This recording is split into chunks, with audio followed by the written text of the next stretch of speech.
Part 2. So we got through 1 Chronicles 29, verses 10 and 11. Then we go into verse 12, and it says, Veha ashar. Well, that word ayin shin resh is wealth or riches. It's also the number 10. The wealth. Anything worth anything, everything worth anything is all Yahuwah's. Vahe kavod. The word kavod is liver, the heavy organ. It's also the glory, the kavod, the glory cloud, the glory, honor, weighty prestige. Me laf nen mem lamed pei nun yod kaf. Me lafenika. The place of, because of, mem, lamed, pene, that's your face. But lamed pei tov means tasty or spicy. Your face, you're looking at us, your attention, your presence, your countenance. If something is lamed pei, of the mouth, to be tasty or spicy, but there's this another word similarly is mem tav kuf, which means to sweeten. So whether it's tasty because it's chili, or tasty because it's sweet or sour, or it's palatable in your mouth, is what. Then the word ve'ata, and you. But there's something about this, the wealth, the glory, the honor, the prestige, the taste in one's mouth of your face in our direction. You, mem vav shin lamed, moshal. Well, mem shin lamed means rule or reign. It's where mishli, it's the word for proverbs, it's the word for parable or allegory, like or similarity. So he's not just saying you reign, but he's also saying, pretty much you could say everything's bekal is the next word of all. Everything's a metaphor. Everything's allegory, simile. He built this place so that you can literally sit here and look at just about everything and find a correlation of his glory and majesty, his essence, his regard. There's a wealth to be seen and tasted of who he is.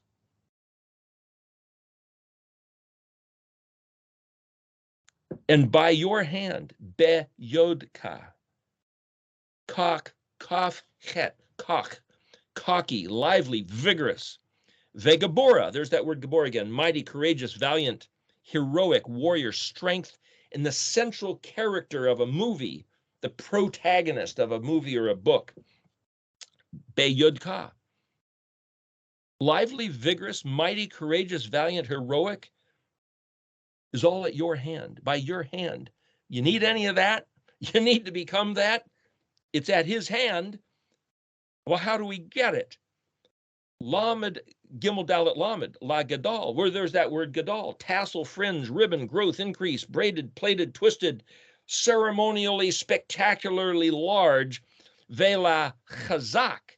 Well, that's that word Chazak, Vanik Chazak, which is be strong, and let us be encouraged and strengthened. They write that at the end of each book of the Torah in the Hebrew Tanakh, and Chet Zion Kuf, Lakal. About everything. Everything is for the sake of strengthening and getting bigger at your hand. Well, if something's not strengthened and becoming bigger, his hand seems to be failing. Why is that? Verse 13, Ve'ata Eloheinu, and now our Elohim, Mem Vav Dalet Yod Mem, Modim. Well, Mem Dalet, mad. Well, Mem Aleph Dalet is where we in English get the word madly, M-A-D. Love her madly, you know that song? Or just mad about this, not just angry, but just crazy, or I'm just all about it. But mode or tailor-made is something made to fit, and mode is a measure, a style, or manner. So to put all these MD, mad, mode, modulus, modular, the fashion, the form, the shape, the style, hey, like Yankee Doodle sticking a feather in his hat. It's that same kind of a thing. It also is where you get the word for measure, limit, boundary, modus, a Latin word for modus, like modus operandi, moderate, mood, modest, all these things in MD consonants with different vowels put in. All those English words are fitting this. So it's like the boundary, the limit, the mode, the modus, the modulus, the fashion, style, manner. Anachnu, that's us. Anachnu, aleph, nun, chet, nun, vav. Well, nun, chet, like Noah, is comfort. Anach, nu, nun, vav is a we suffix, but just the word itself, anachnu, is just translated we, but it's kind of like we are our comfort, our comfortable place, laka, yours. Is he saying we are, Yahweh, we are your comfortable place? Israel, we are your heritage, but we're also your headdress, adorned diadem. And we're your champion. You know, if we're scared and run like scared rabbits on the battlefield, sorry, Yahweh, you got nothing. You better call down some angels because we're on the run. We are yours. Vav mem hey lamed lamed. Well, yod mem hey lamed lamed. That's the word hallelujah. Hey lamed is the word for brilliant, light, praise, brilliant, praiseworthy. Mem, prefix of hey lamed lamed, is the place from which praise and brilliance emanates. Lashem, according to name or according to place, it's translated for the sake of. So you could say that this phrase of lakaha mahalalim lashem is the purpose of our being is to be your decoration. The last word here in the verse 13 is tafartaka. Tav, pei aleph resh, tav kaf. That's that word I mentioned, means headdress, adorned diadem, scenic decoration or finery. So if Yankee Doodle is going to ride to town and pick up a feather and stick it in his hat, it's because that's what Yahweh did. Only Yahuwah, who's the maker, thus possessor of heaven and earth. All the power is his, all the wealth is his, all the heroic victory, triumphant, eternal, majestic glory is all his. He rules over everything for all time. And he has this hat that he chooses to stick into it the feather of Israel, the two houses. And by design, he says, this is the way it's going to work. If you do what I say and walk in my ways, white, pure, clean, you'll get the blessing. And for all the glory in the eyes of the understanding of the nations, if you betray me, Israel, you're going down.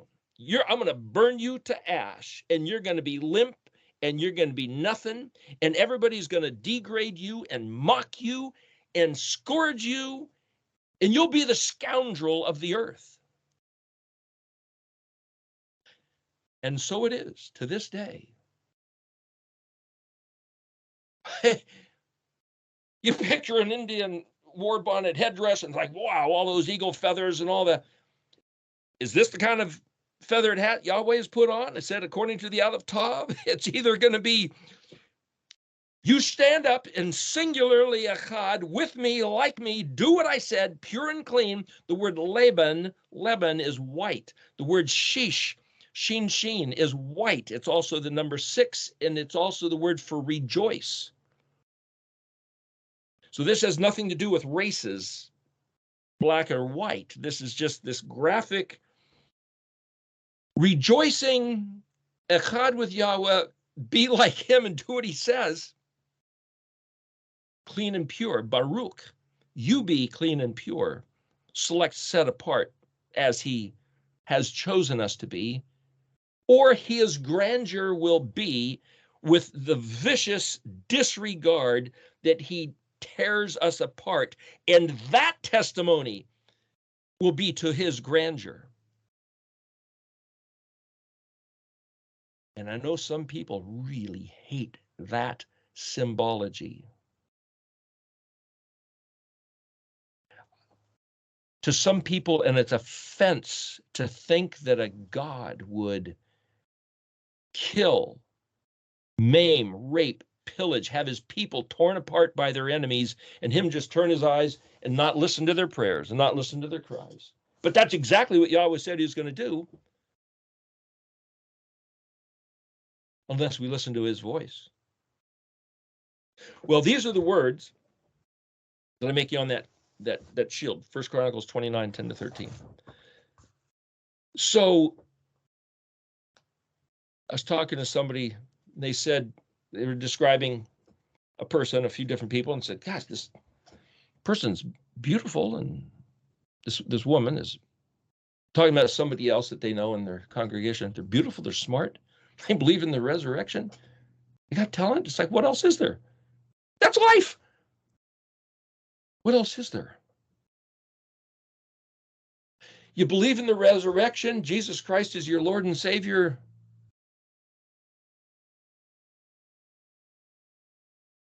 What else is there? That's all they're told. So what is it?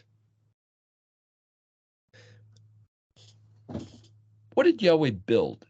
What did he make? Philosophically, it said that, and I've heard this by a number of people, a number of different sources, that it's been determined that all people of all time basically ask 4 questions. Why is this place here? Where did it come from? Where's it going after this? And who am I? Who am I? Who are you? One time I was at somebody's house, I didn't know the person. I was waiting for somebody else also that I didn't know, and there's this guy there who was drunk, and I don't know who he was. He could have been a big bad guy, but he was drunk, and I was looking at something that he had, a piece of art that he had done, and all of a sudden I got this really weird feeling in the room, and all of a sudden he gets up and he comes right at me eye to eye, and he says, "Who are you?"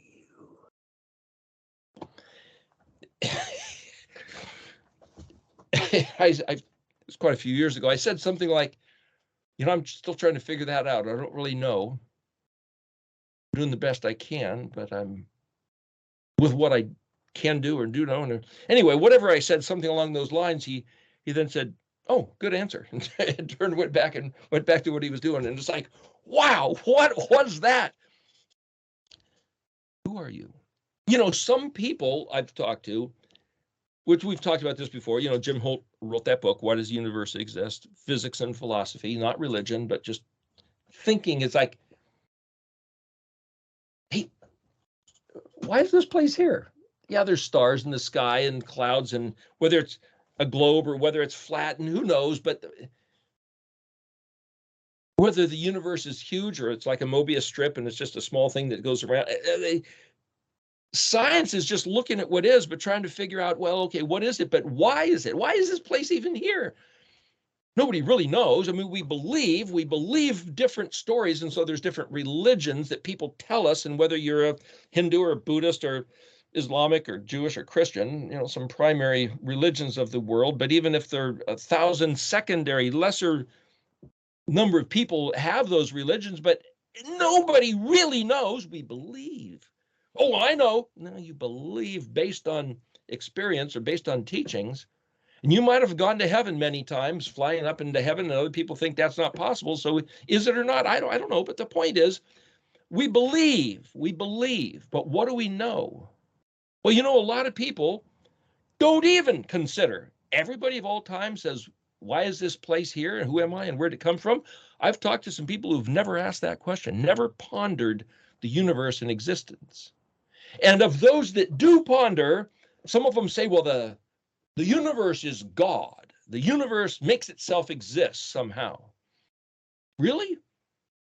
Well, a bunch of people think there is a God that made the universe. Now, who's that God? Well, you could have 1,000 different ideas. So what I'm saying is that the concept of, gee, look around, why is this even here? You either ponder or you don't. Well, there's a separation. Of those that ponder, is it God, or is it the universe, or is it some being, or is it intelligent design, or was this place made by some sort of aliens, space aliens, or wherever some other interdimensional force? Those who say, well, I'm going to choose to believe in a God, there's another separation. And then which God?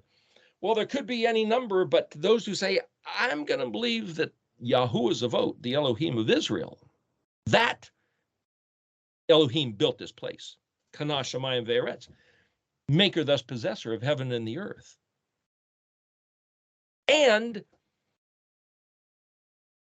that he gave us a very particular name. Not God, not Lord, not Hashem. He gave us Yahuwah Zavot. See, that's another separation. And so you're getting fewer and fewer people on the face of the earth will fit into this categorization. And then you go, Adam was made in the image and likeness of Elohim. Well, some people believe that humans are just another animal. Or some people believe that Nephilim or space aliens are a higher category of being. But Yahweh Zavot said that he made Adam in his image or likeness. So whether or not there's any other space aliens or any other angelic or demonic or Nephilimic types of creatures, Adam is the top of everything. So in this understanding that Adam is made in the image and likeness of Elohim puts you in a small category of people on the face of the earth. And then for Yahweh to say, out of all the Adams, he says, Israel, you alone have I chosen, have I Bachardi called my own. The feather in my hat is Israel. And I'm going to be known by how I'm addressing Israel. And so if you choose to be Israel, smaller group of Adam, and then being Israel, if you Shema, if you Shemer, if you Asha, hear, believe, guard, keep, do. Well, the reason we're getting whooped is because our ancestors, our predecessors determined they wouldn't be doing that. And I've been raised in a culture for over 60 years where there is no law. We don't have to do it. We're under grace. Conflicting with this? Not the same people group. And then when he says halakha, walk, the Yashar Derek, the straight way, he gives us Torah, which is the instructions. He gives us Mishpat, Memshin Peitet, which is translated justice, right rulings or judgment. He gives us Mitzvot, Memzadi Vav Tav, commands. He gives us Edot, Ayin Dalet Vav Tav, testimonies, which are the Moedim, which is the Shabbat and the appointed times. He gives us Chokim, laws inscribed to imitate. He gives us Zadikah, righteousness shall you pursue. Well, if he gives us these things to observe, to do, to guard, to keep, to listen, and then there's an entire 2,000 years of let's just say a few billion people who say, no, our God has no requirement for us to do that. Different people group. Is it a different God? Well, it's a different people group with a different relationship with whoever deity that is. And then he tells us to kuf vav, kavah, hope, betoch, bet tet het, trust, ayin bet dalet, worship, obey, work. And then amad, netzav, stand, placed in position as assigned and ordained. And if you're a person who's determined to do this whole list, that makes you special. That makes you not like very many others. Because most of the beliefs of people on the planet are contrary to everything I just listed. And then to say, believe in Yahusha, that he's the Dabar made basar, the word made flesh, Ben Adam, that he came from heaven to earth in the form, the son of, in the construction of Adam. Who is he? What is he? How do we regard him? Theological doctrine will answer that, but he's at least the guy who came from the heavens to the earth.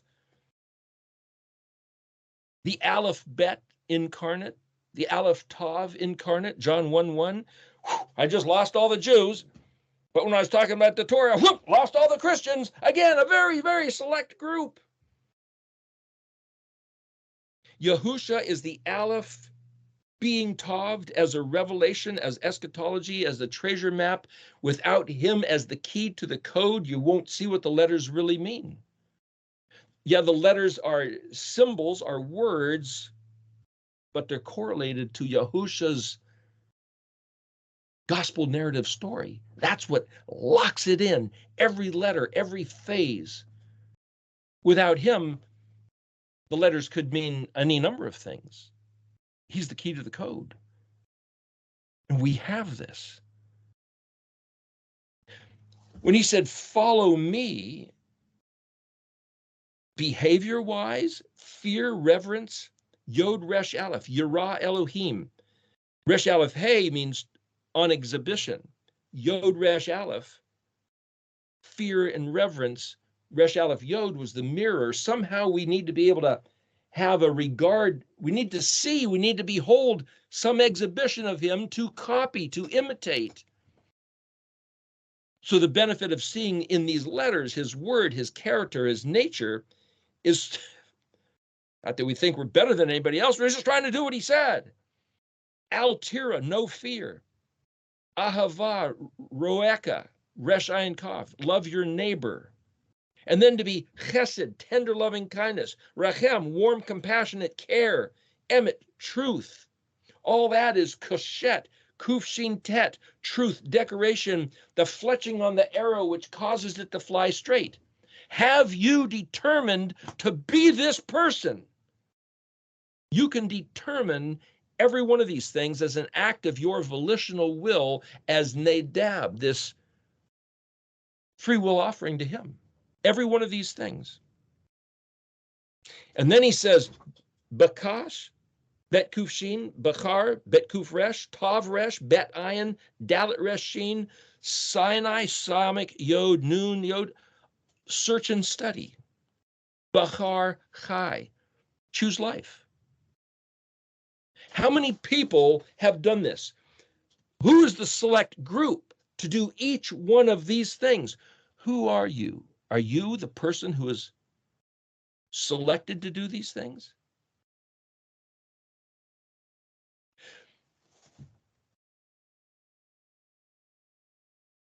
People or places can have a vibe, just vibe.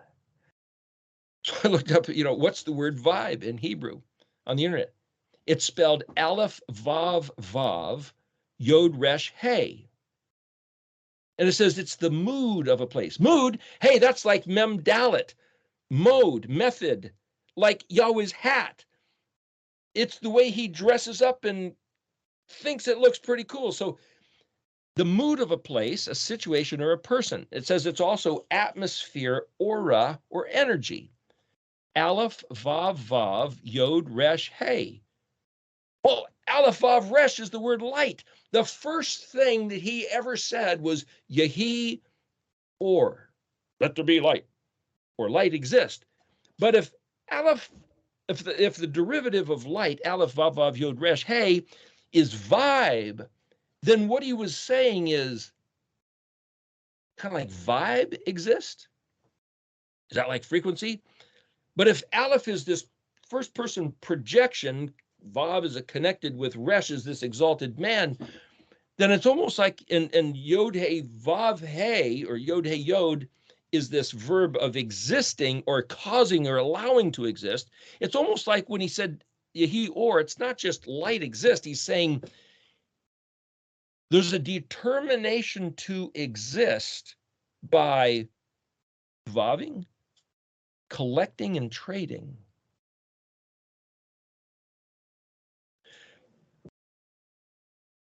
So he created human beings to determine who they would be by gathering information, looking at what you got, saying, well, this looks pretty good, until you find something better or you outgrow it and you go, oh, I'm going to trade it for this. Hey, we inherited the curse, but we could take on the blessing if we want to. Hey, let's trade. We believe in Jesus Christ as our Lord, God, and King and Savior. Until nothing wrong with that. And then I read in the Torah where Yahweh is our Elohim. He's our Savior. Well, then who's JC? Well, some stuff has gotten spun by people over the last couple thousand years. Well, then why don't I trade it for this new information, which is the old information, which is the Rosh, the pinnacle, the summit, the foundation, the basis? Isn't that more true? So you know what a hermit crab is? A hermit crab is a crab that grows and gets bigger, but when it's little, it finds a shell, an empty seashell, to some other kind of slug sea creature had built the shell. He'll find an empty one and he'll crawl into it and he'll crawl around, and that's his shell. And then when he outgrows it, he'll find, or finds a better one, he'll trade it for another shell. And then he'll trade that for another shell. And I don't know how big those guys can get, but that's what a hermit crab does. It's kind of like what people do. Remember, we just said everything that he made could be read as a mishle, as a parable. He's got parables all through this place, if we can see it. So the word for special in Hebrew, look it up online, it says mem yod vav het dalet. Het dalet, well, that's the word hid. Het vav dalet or het yod dalet, hid, like a riddle. Yod yod, het vav dalet yod means unique. Well, segula is peculiar treasure. That's unique. But het dalet is that word for singular, one, thin. Uni, mono, pointed, apex, acute. But het dalet hey means rejoice. The unique, singular, thin, like a blade of grass, how many people are going to do this? How many people out of all the 8 billion on the planet now, and another 8 billion that is at least that have walked the earth, they say, how many people you think have chosen to be who you have chosen to be? Special. Look at the universe. Determine that it was made by a creator who revealed himself to be Yod Vav He, the Elohim of Israel, that he'd reveal himself to, and that he'd give his Torah and say, listen to my voice, hear my words, trust me, hope in me, believe me, that I'm your champion and defender, and that you're the feather in my hat. So everything you do matters to me. And the way you trust me means everything to me. The way he pours out his blessing upon Israel is his claim to fame, but also is the way he just tears Israel apart when they betray him. That's his claim to fame.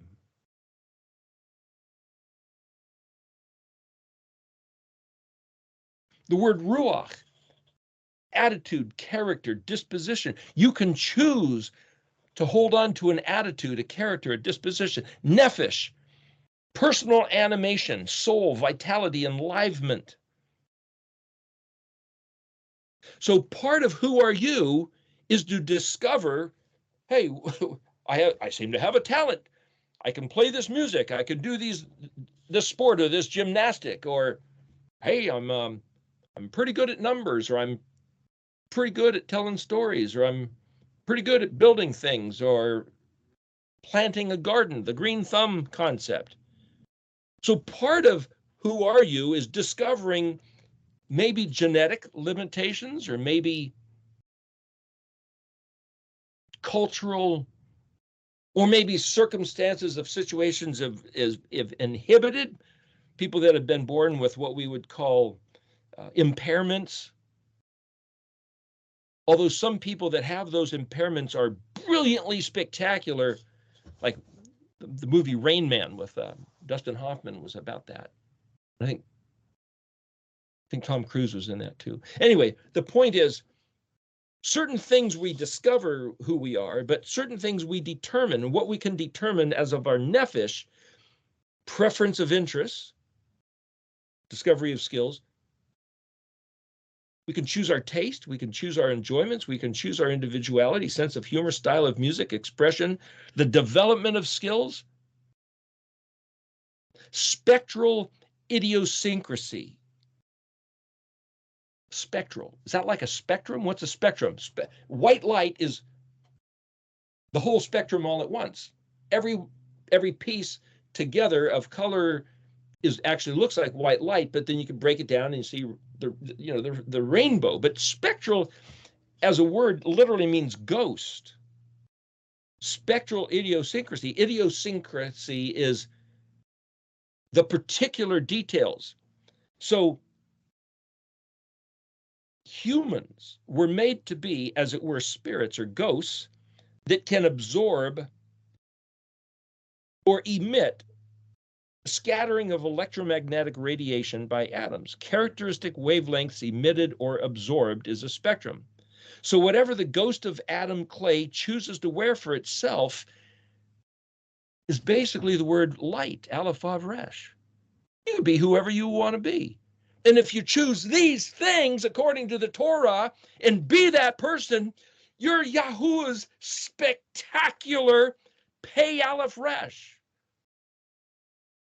That he's been, you might say he's been bucking for that for more than 6,000 years, trying to find somebody, a generation, a people group who will be his Pei Aleph Resh, the finery in his hat. Consider Chet Shin Bet. Think, imagine, arithmetic. Shin Kaf Yod Lamed, Shakil, cognition, choice of perspective, to sense, to measure, to codify, to categorize. Sometimes the word Shakil is translated as wisdom. But that's a synonym there with Aleph Kaf or Ayin Kash Ref. Ayin Resh Kaf, excuse me, Eric, as in Erictology. So to look at what we've got, to read what's here, and then determine your reality.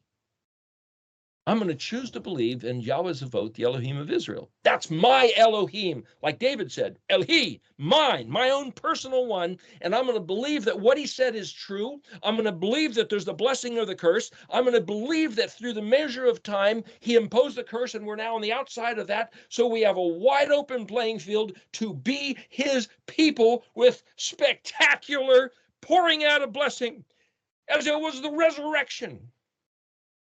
The revival, the renaissance, the renewal of all his hopes and dreams found in us this opportunity right now. And I can build that consciousness and validate it by looking at these letters and validate it by looking at Yeshua's life narrative coming out of the grave. Coherence, bringing it all together.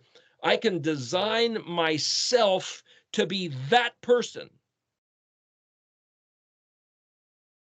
Because when he said Yahi Or, he was actually giving humankind the allowance to do so.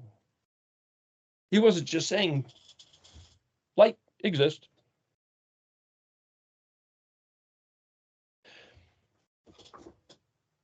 to walk in his ways, to listen to his voice, seek his face, and give him hodu, praise, thanks. So when the fellow said, believe in the resurrection, beautiful, smart, what else is there? There's all these things.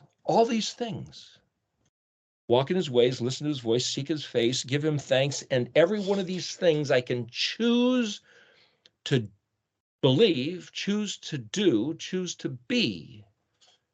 That's the stuff of human existence. That's the task of being human. The staging by which we end up doing that is you got to sleep 8 hours out of 24, or there's a third of your life sleeping. You got to spend a couple more hours eating. You got to spend a couple more hours transporting yourself in a vehicle or walking. You got to spend a certain amount of time securing food and securing lodging, going to work. And if you got your mind on your job, there's very little time left to be who you are. Very little. Managing a family, taking care of the upkeep, maintenance. How much time does anybody really get to be who they are?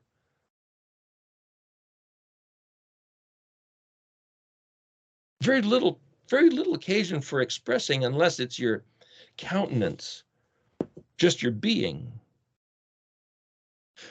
We talked about this verse in 1 Chronicles 28:19 last week. It says, Hakal bekatub meyod Yahweh. The everything in writing by the hand of Yahweh. Ali hashakil, raising up, promoting, ascending to a higher dignity, success, the shakil, that's shin kaf yod lamet, prudence, skill, clever, wisdom, understanding, to place things crosswise. To place something crosswise, this way, then that way, is a solid way to build. This is what David was saying to Solomon. He says, look, I've got everything written down. And he said that he got it by the Ruach, and it says by divine inspiration. By the Ruach. Is the Ruach divine inspiration? Well, to some people it is. But what's the Ruach? The mind, the wind blowing. Did David see this vision in heaven like Moshe did on top of the mountain to design the temple? Not necessarily. But it says, call melakot ha-tabanit. Well, there's that word tabanit, like tabanit mishkan, the pattern of the mishkan, only this was for the pattern of the temple, tabanit habet. But the word melakot, melak, mem lamed aleph kaf, is the word angel. But it's also work. It's also to be sent somebody as a messenger. So what David is saying in this verse 19 of 1 Chronicles 28 is everything written by the hand of Yahweh, ayin lamed yod, that can mean raises up or promotes or ascends or is for the success of the shakil, the wise, clever, prudent understanding of every work or everything that we were sent to do according to a pattern.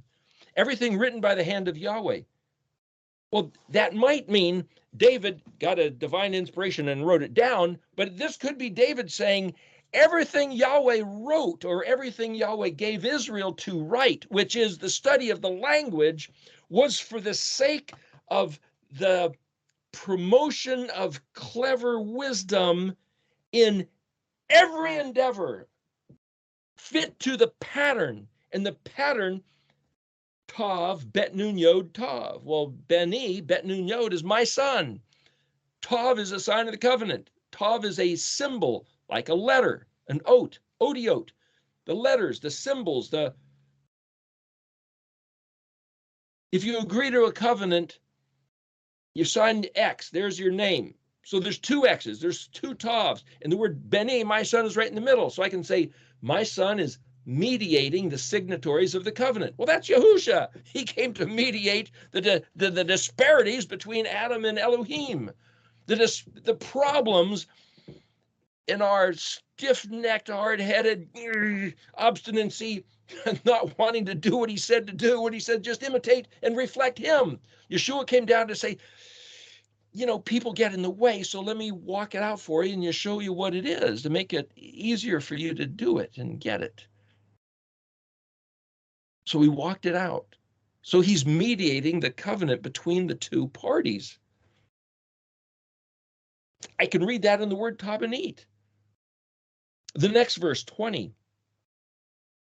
David says to his son, Chazak ve'emetz, be strong and courageous. Ve'asa, or osei, do, work, provoke, cause, produce, and compel, Aleph Lamed, towards tirah, fear. Well, their case, Aleph Lamed is no fear.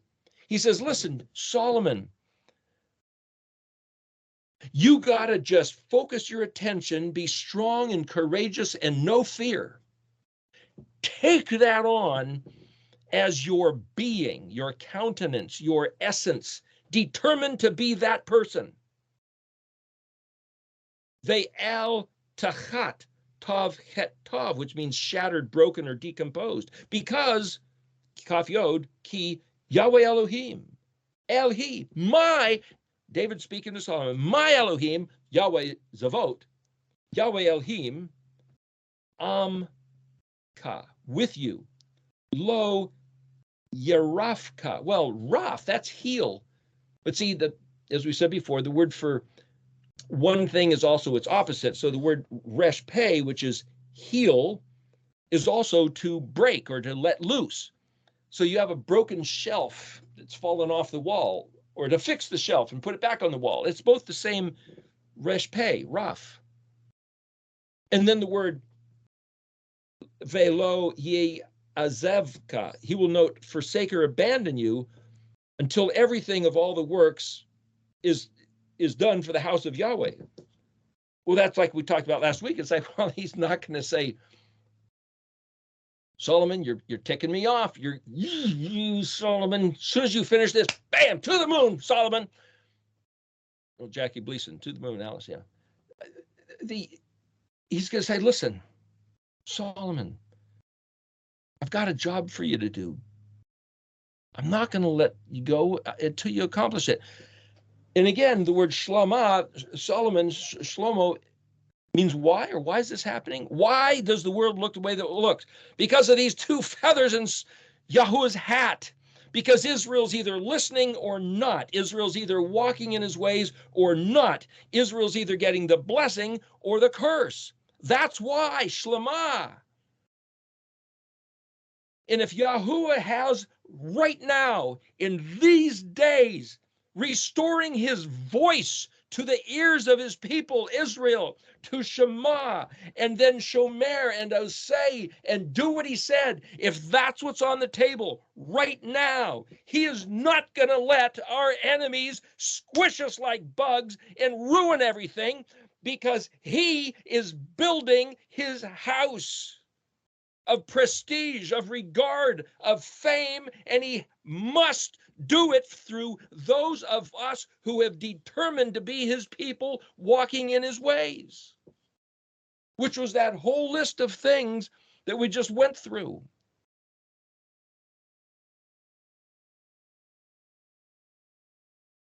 We have to believe that we're his people.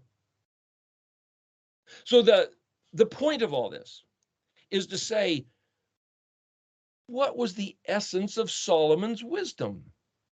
Solomon was given this great wisdom to be wiser and wealthier than anybody else ever on the face of the earth. Okay. So what's the essence of that wisdom? And I mentioned last week, there's this book about the 72 demons of hell that presented themselves to Solomon so he could bind them with this special ring that he was given from Michael. And it's like, okay, whatever. If you want to believe that, go ahead. But, this is the study of words. So if we look at the study of words, we've got Chakma, Da'at, Bina, and Shakal. Wisdom, Chet, Kaf, Mem, Hey. Well, let's just plug in the pattern. Chet, the big white fence. Kaf, the barbecue grill. Mem, the laver. Hey, express. So if those all are the Mishkan pattern, the big white fence represents Pesach, the spring Moedim, then Chag Matzot, and then Shavuot. The word Pesach means to jump over, like becoming Hebrew. The word Matzot means to find out how to do something, and the word Shavuot is swear a vow. You're under the earth, and you receive the curse if you break the vow. Well, that's like, to read the word Chakma is saying, realize that Yahuwah, Zavot, the Elohim of Israel, has a covenant of sworn vow with his people, and either they're going to do what he said and get blessed, or they're going to betray him and get cursed. That's what's driving everything. And to realize that, and then to play into the blessing, is wisdom. Pretty simple. The word knowledge, dalet ayin tav. Dalet is a door, or to choose, or the opportunity. And when he said yehi or, if he was giving man the opportunity to choose his vibe, choose who he's going to be, the ayin, literally the letter ayin means eyeball, or it's a deep well, or the springing up like a spring of water from the depth, and it means weigh, measure, balance, deliberate precisely. That's using your head, it's using your mind, it's Chetchin bet, it's arithmetically calculate, determine. To be human is to be able to rationally, logically think. And I was told a long time ago that to think is carnal. It's like, different God, okay. And then da'at, tav, sign, symbol, autograph, agree by covenant. So the word for knowledge is, you have the opportunity as a human being to observe and calculate, and then agree to be in covenant with Yahweh or not. But if your teachers are lying to you, or giving you different gods or different covenants or different testaments, you better take the initiative to find the truth. It's all on you. You can maybe get away with blaming your teachers, but that's like Eve saying, the serpent made me do it. And Adam saying, Eve made me do it. It's like, the word fig is the word that means excuse. In English, it's just the word fig, but in Hebrew, it's the word for excuse. So Adam and Hua cut off leaves from this tree with these big leaves, and they held them as to cover their nakedness. They were hiding behind excuses. The word bina, which is the word of understanding, bet yod nun hey. Well, bet nun is the word for son, or benim is children. Bet nun hey is to build, construct, or a structure. Bina is to understand. Bet is a house. Nun is this life of the house, or enlivened dwelling place. So something about understanding is all about life in a house, in a dwelling place. Well, the Mishkan is the dwelling place of Yahuwah with Adam, with Israel, and the life, the vitality is the blessing of do what he said. So somehow to have the knowledge of what's going on, to have the wisdom to get a scope of, well, it's all written in the alphabet. If you understand these 22 letters, you see this whole picture. And then to choose to live, Shin Kaf Lamed, Shakal, the other word Shakil, which is used as meaning wisdom or understanding or knowledge, is not only it means bereaved of children, and of course Bet Nun, Bina, has to do with having children, but it's prudence, insight, intelligence, cunning, and acting wisely, which is a synonym with when it said that the serpent in the garden, the Nachash in the garden, it didn't use this word. I think it was hey, Ayin Resh or something, but it meant cunning or acting wisely, but really crafty and sneaky, which is a synonym with this. But to be able to think, calculate, plan, and act with cunning, not as a bad word, but as calculated, really, really smart thinking, be able to figure things out. Yahweh built Adam to do that. rational thinking, look at, observe, consider, prosper successfully, place things crosswise. Shin Kaf Lamed Lamed, which is a synonym, a derivative, completed, finished, improved, and perfected. Then Shin Kuf Lamed, that I mentioned before, weigh, balance, consider, examine, to pay money, to take or buy, which is where we get the word shekel and or silver. Resh Aleph Hey, perceive or comprehend the exhibition. And also in 1 Kings 3, you'll see that the word Shin Mem Ayin also, which is here, believe, also means comprehend. So this task which Elohim has given humanity is to look, to think, observe, to use the senses to comprehend, to determine for himself who you're going to be. Who are you going to be? And there's a little bit of a border, a parameter of what were you given to deal with, what cards were you dealt. But the task of being human is you make yourself, you turn your life into being who you choose to be. And then 1 Kings 3:28, because they saw that Chet Kaf Mem Tav Chakmat Elohim Bet Kuf Resh Bet Vav La'asha Mishpat. See, Solomon this was in 1 Kings 3, so this is right after David is gone, and now parallel passage with Chronicles.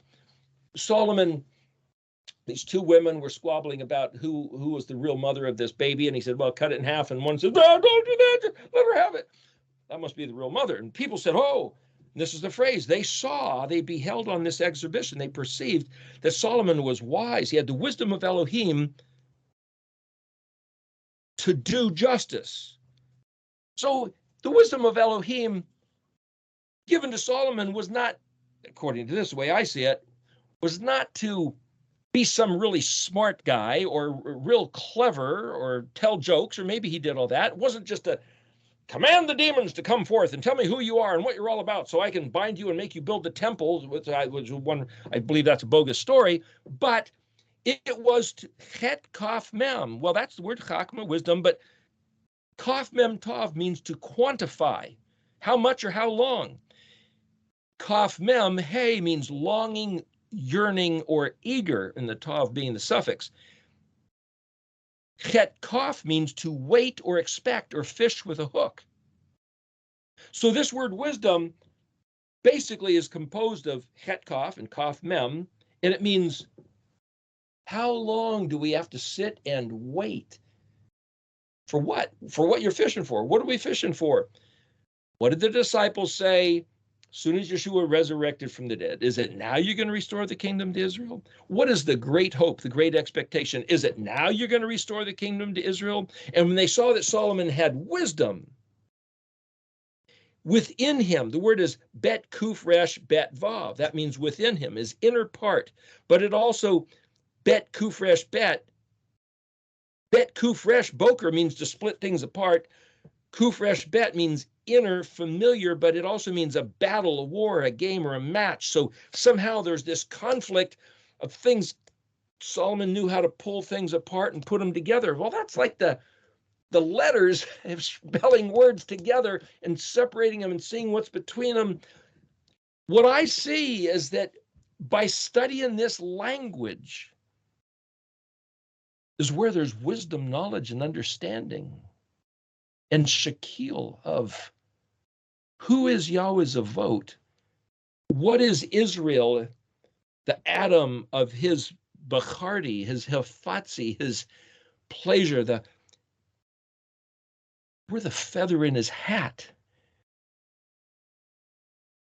He could have this giant, spectacular headdress, and he chooses to just, it's Israel getting blessed or Israel getting cursed.